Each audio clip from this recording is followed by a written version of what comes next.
একটা ইউ কিনে দিলাম।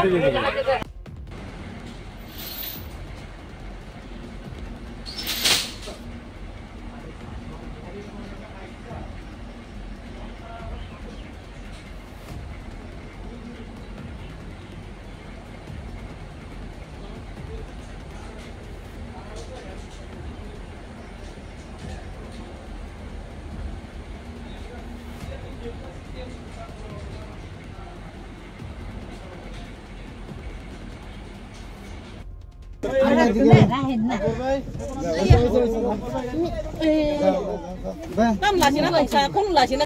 নিচে আলগে দাও নিচে নিচে আলগে দাও নিচে আলগে দাও টাকা লাগছে না শিউ হাজার যাও এ খা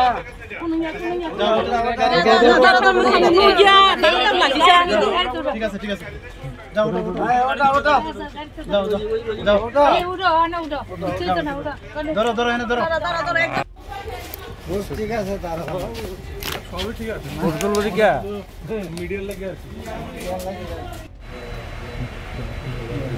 ঠিক আছে একটু একটু একটু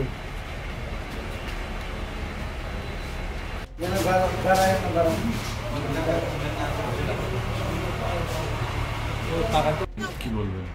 হ্যাঁ, গতকালকে রাত আনুমানিক ৯টার আশেপাশে আমাদের কাছে একটা খবর আসে যে দুজন লোক, একজন মেয়ে এবং একজন পুরুষ, আমাদের যে আগরতলা যে জনশতাব্দী এক্সপ্রেস আছে ওইটা দিয়ে আসছে এবং তাদের সঙ্গে আর্মস থাকতে পারে এরকম একটা খবর। তো সোর্সের যে কনফিডেন্স আমাদেরও মানে এটা সত্যি মনে হলো। তারপর আমরা জিআরপি থানার পুলিশ অফিসার স্টাফ যারাই আছে এবং আমাদের যারা গোয়েন্দা বিভাগে আছেন, আমরা সবাই মিলে সবগুলা যে প্ল্যাটফর্ম আছে আমাদের আগরতলা রেল স্টেশনে 1 নম্বর 2 নম্বর 3 নম্বর সবগুলাতেই বেসিক্যালি ওই মানে এই যে জনশতাব্দী ট্রেনটা এটা 3 নম্বর প্ল্যাটফর্মে আসার কথা। তারপরে আমরা সর্বত্র ছুটিয়ে ছুটিয়ে পড়ি যেখান থেকে মানে মানুষ বা প্যাসেঞ্জার যারা রেল স্টেশন থেকে এক্সিট হয় এই সব এক্সিট পয়েন্টগুলো আমরা চক আউট করে আমরা সাদা পোশাকে আমরা সবাই অ্যাম্বুশ পেশে বসে আছি। তার সেম যখন রাত প্রায় আনুমানিক 10:30টার সময় সেই জনশতাব্দী ট্রেনটা এসে পৌঁছলো 3 নম্বর প্ল্যাটফর্মে, তখন আমরা অবজার্ভ করলাম যে দুটা মানে একটা মেয়ে এবং একটা ছেলে খুব স্পিডে যে ফ্লাইওভার আছে ওদিকে যাওয়ার চেষ্টা করছে। তো তাদের যে স্পিড প্লাস তাদের যে বডি ল্যাঙ্গুয়েজ দেখে আমাদের সন্দেহ হয় যে হয়তোবা তারাই হতে পারে। তারপর আমরা তাদেরকে ডিটেইন করি অন দ্য স্পটে। অন দ্য স্পটে যখন ডিটেইন করি তাদের জিজ্ঞেস করলাম বাড়ি কোথায় বা কোথা থেকে আসছে বা কী তাদের কি আইডেন্টিটি, তখন তারা সবগুলো মানে প্রশ্নের উত্তর দিতে পারছিল না এবং এলোমেলোভাবে বলছে। তারপর আমরা সন্দেহ হয়, তারপর আমাদের যে সঙ্গে লেডিস পুলিশও ছিল, তো ওনাকে দিয়ে এবং মেয়েটাকে এবং জেন্টস যে ছিল আমরা সার্চ করি এবং একটা 9mm পিস্তল পাই, সেই সঙ্গে এমটি ম্যাগাজিন দুটো আমরা। তো তারপর আমাদের যারা সিনিয়র অথরিটি আছে ওনাদেরকে জানালাম, তারপর আমাদের থানায় নিয়ে আসলাম।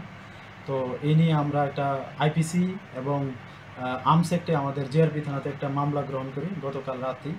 তো আজকে তাদের পুলিশ রিমান্ডে আমাদের যে মহামান্য আদালত আছে তাদের পাঠানো হচ্ছে। তাদের নাম কি এবং কোথা থেকে আসছিল প্রাথমিক জিজ্ঞাসাবাদে কি জানিয়েছে? বাড়ি কোথায় তাদের? তাদের নাম জিজ্ঞাসা করলে যে ছেলে উনি বলছেন ওনার নাম করণ দেব বর্মা, উনি খোয়াই ডিস্ট্রিক্টের বাড়ি আমাদের ত্রিপুরাতে। আর মেয়েটার নাম হলো প্রিয়া দেব বর্মা, ওর বাড়িও খোয়াই ডিস্ট্রিক্টে। আর তারা প্রিলিমিনারি যে বলছে যে তারা ধর্মনগর থেকে এসেছে।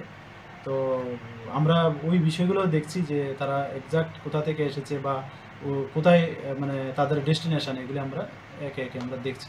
পিস্তলটা কোথায় নিয়ে যাচ্ছিল এবং কিছু স্বীকার করেছে না, এখনো পর্যন্ত এটা বলছে না ঠিকভাবে। তো আমরা এটা দেখছি, নিশ্চয়ই একটা ডেস্টিনেশন থাকবে, আমরা এটা অবশ্যই আমরা ওই ডেস্টিনেশনে পৌঁছতে পারবো।